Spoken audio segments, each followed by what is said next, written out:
wanted to mention that I also am a resident of Dutchess County. I live in the town of Poughkeepsie, and I've lived in the United States for the last 35 years. I do have an accent. I am a foreigner, Dutch, New Zealand.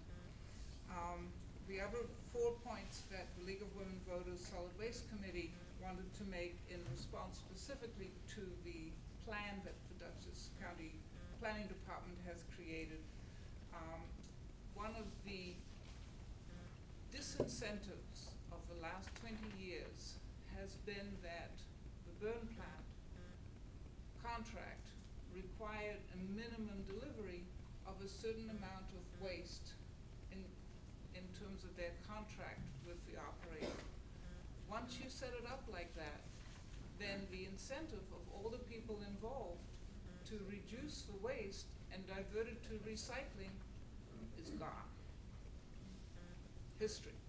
So the next contract should be structured so there is no incentive to maintain a minimum amount of material, because it is counter everything else that we're trying to do.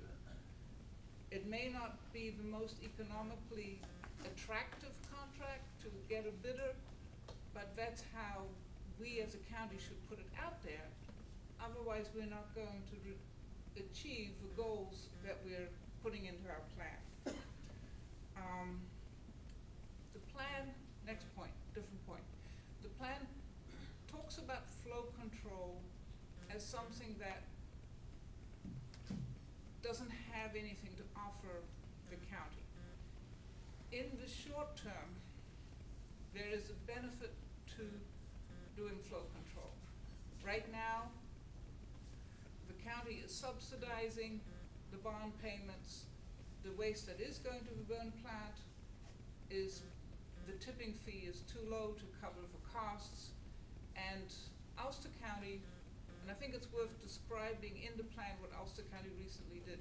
They did flow control over their waste stream, and they don't have flow control over their recyclables. There may be logic to having flow control over the recyclables in Ulster County, but in Dutchess County, so much of it's going to a private plant, I don't quite know how to think through that box.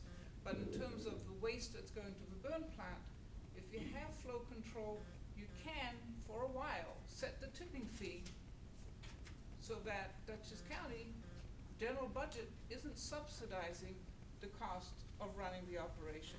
And only flow control would allow you to do that.